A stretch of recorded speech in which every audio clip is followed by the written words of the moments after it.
Good morning and welcome to Stock Market Today for Wednesday, September 25th, 2019. I am your host, Dan Russo, the Chief Market Strategist at Chaikin Analytics. Find me on Twitter at DanRusso_CMT. Stock Market Today brought to you today and every day by Chaikin Analytics. Head over to ChaikinAnalytics.com/today. Sign up for a free email to follow along with this show, as well as get daily stock ideas for you to consider. Hits your inbox every trading day before the market opens. So U.S. equities were lower in Tuesday's trading, finishing just off the worst levels of the day as the impeachment inquiry into President Trump pushed the market lower. Treasuries were stronger across the curve as investors bid up safe haven assets. The dollar was weaker on the major crosses. Gold finished up 60 basis points. WTI crude settled down 2.3%. The sector level was utilities and staples as the only groups closing higher, but I will note that REITs also outperformed. Energy was the leading sector to the downside with that 2% plus drop in oil. As we get to the desk this morning, S&P futures are down 20 basis points after the index fell the most in a month yesterday. Asian equities were broadly lower overnight, and European equities are under pressure here today. Treasuries are weaker with some curve flattening. The dollar is seeing good gains on the major crosses. Gold is down 20 basis points. WTI crude is off a further 1.4% following reports that the Saudis restored crude production faster than expected. So let's dive in now. Take a look at the S&P 500. The impeachment inquiry sets a risk-off tone for the market yesterday, and we are now testing the top end of support at 2950. Remember that support zone we've been highlighting, 2900 to 2950. We tagged the top end of it yesterday before bouncing just a little bit. Resistance remains in the area between 3,000 and the July highs at 3030. The RSI is rolling over. So now we're looking for a hold of bullish ranges. Remember, we've been laying out this playbook for weeks now, right? Talking about what we needed to see happen to maintain a bullish stance. Well, what we need to see happen is this support zone hold while the RSI holds in bullish ranges, right? We're testing 50 right now. We've broken this slight uptrend for the RSI indicator. We're now looking for a hold of bullish ranges and a support hold. Chaikin money flow is bullish, so that's one positive sign. So the indicators so far are okay. Market is holding above support, but this is the playbook we've been talking about, right? Futures down a little bit here this morning, likely to test the top end of that range once again today, right? Should we hold the support zone and RSI remain in bullish ranges? That to me would signal that the trend is likely to resume to the upside. A break of 2,900 opens the door to the August lows near 2820 for the S&P 500. Let's talk about our market in a minute. What are we writing about today? Stocks move lower on news of presidential impeachment inquiry. Safe haven assets outperformed as investors started to de-risk a little bit further. Consumer staples, with that in mind, see renewed relative strength. Sentiment moved in the direction of being more fearful, and futures do point to a lower open today, as we said. Let's take a look at the power bars now. Right, you can see the red across the board, the Dow losing 48 basis points, but the power bar ratio actually shifts back to even, 4 bulls and 4 bears.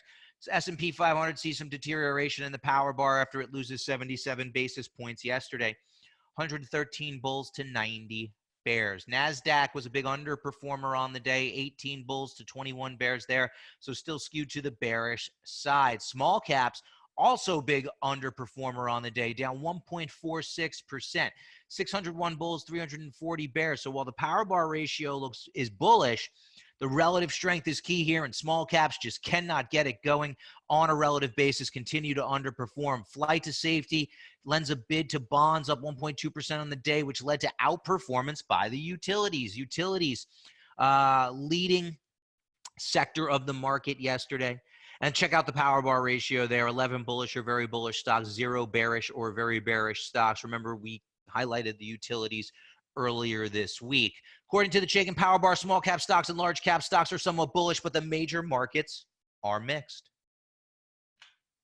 Let's look at our stock of the day now.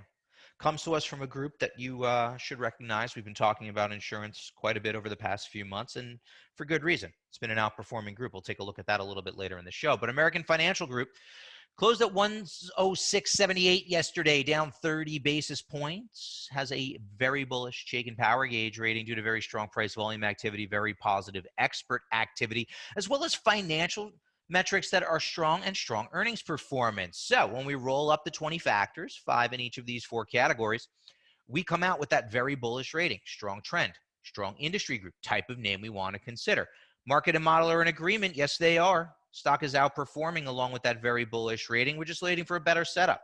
We are waiting for an oversold condition that coincides with persistently bullish money flow to set the stage for a more compelling entry point in a leading stock in a leading industry group. Now we've kind of made the turn here, have some solid support at the 105 level. So a pullback that holds around 105 that induces an oversold condition sets the stage for a more compelling entry point on a name like American Financial Group, right?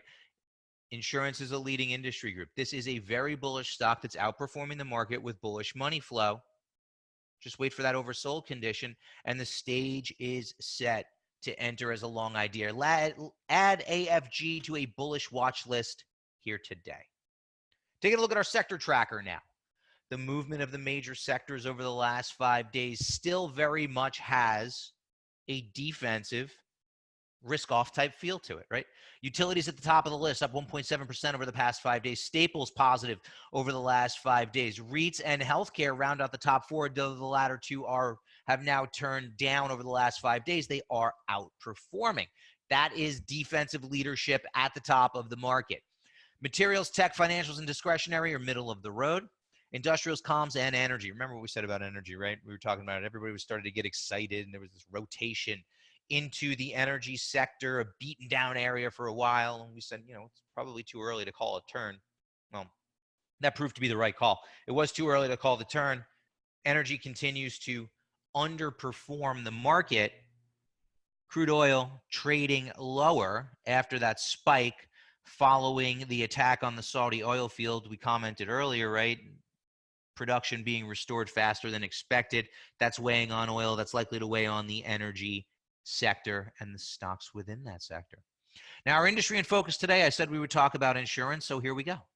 Over the past 6 months, the insurance services industry group has outperformed the S&P 500 by 8.24%. Its power bar ratio, which measures future potential, is very strong.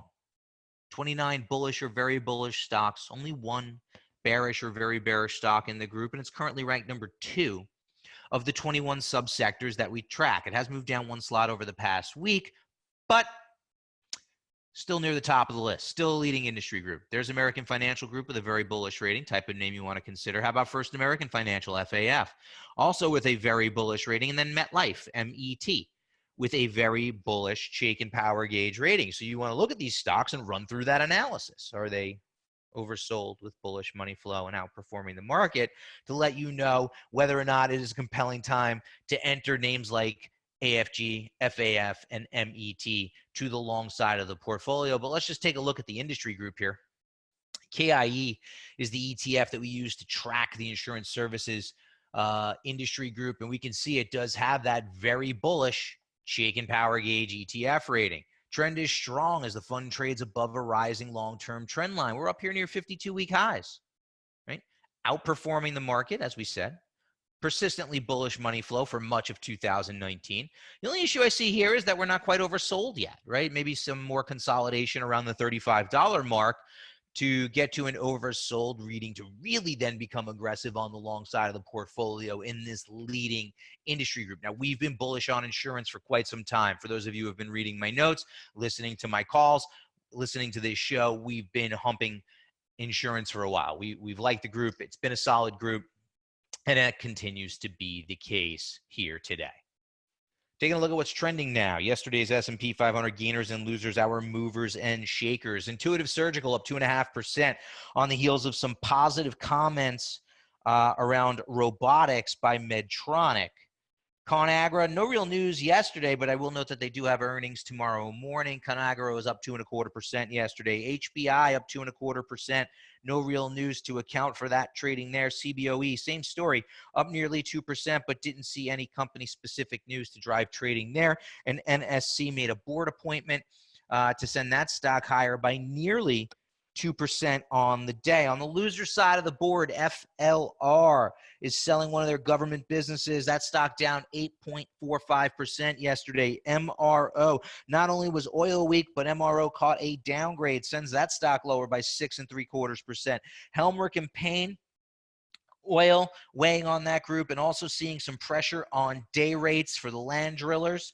That weighed on Helmerich and Payne to the tune of nearly 6%. Halliburton getting caught up in the oil downdraft. Didn't see any company-specific news there. And XEC didn't see anything company-specific to drive that stock lower by over 5% yesterday. Let's drive in now. Sentiment moves towards fear. Here's the 13-period moving average of the CBOE put-call ratio, and we can see we are ticking up back towards that 1 level. We were below 1 last week when we were talking about this. Now, remember what we look for here. We're kind of middle of the road with an edge towards more fear. Now, overly fearful readings, when this indicator gets above 1.1, tend to mark local lows, right? So when we got over 1.1 back in August, we started highlighting the fact that we're likely marking a low here for the S&P 500. That was the case, and the index rallied to test the July highs. And now we've begun to kind of roll over here as the market looks to be carving out a consolidation, some fear in the market on the heels of the impeachment inquiry news yesterday. You know, if we're looking at the CNN Fear Greed Index, it moved from a reading of greed to a more neutral reading. The VIX spiked hard yesterday. So sentiment moving towards fear over the past few days as the market has had a hard time breaking through resistance levels. And it's not just the SPY. If we look at the Qs, if we look at the IWM, I write about this in my note today, all of the major indices in the US are fading from strong resistance levels. So just something to keep in mind here. And with a gravitation towards safe haven assets, that included Treasuries. Here's the 10-year yield moving lower. Right? Remember that spike? Everybody was talking about the big spike in yields, and it was a big spike, but it did not change the trend, and that's important, right? This is why we focus on trends. This is why we study trends. This is why we look for signs that trends could be changing. And until there are those signs, it doesn't make sense to change your view. It's premature. In a clear downtrend, below the 50-day moving average, below the 200-day moving average, below the long-term downtrend line, but still below a shorter-term downtrend line. RSI of yields never became overbought on that spike and is now moving back towards bearish ranges. This is why the trend methodology is so important. Everybody was getting excited. Everybody wanted to try to call a turn in yields. It was premature, folks. We never even broke above resistance at the 2% mark. As long as yields are below 2%, I think the path of least resistance is lower. As we think about what that means for equity markets, likely going to favor the bond proxies, think REITs, think utilities, likely going to be a headwind for groups like financials, in particular the banks. Treasuries have scope to head lower in the U.S. That is our view. That has been our view. We've been pounding the table on that view for some time, and that does continue to be the case until evidence points to that not being the case. Speaking of defensive positioning, let's take a look at the staples here. XLP, consumer staples relative to the S&P 500, holding above support, above a rising 50-day moving average, above a rising 200-day moving average. Look at the RSI here, holding solidly in bullish ranges. This has not become oversold since late 2018, right? So momentum confirming the strong trend higher in consumer staples. Right? When we look for evidence of a trend change, we don't see it here yet in consumer staples. And now add to that the fact that on a relative basis, the group is rebounding from support and beginning to show signs of relative strength again. Probably an area of the market where we want to be focused for long ideas. Names like Kroger, KR, bullish Jake and Power Gauge rating, strong trend, strong industry group. Market and model are in agreement as that bullish rating is met with a stock that is beginning to outperform. So a bit of a personality change here. Here's the setup though. Stock is oversold with bullish money flow above a rising long-term trend line as it is making the turn here. Some solid support in the $24 to $25 area. Kroger is the stock that I'm featuring in my note today, and I think it makes sense to take a look at it as a bullish position. That's going to wrap it up for today. Just a reminder, my market survival guide published every Tuesday. Head over to the site and check it out. I will be back here tomorrow. Have a great day, everyone.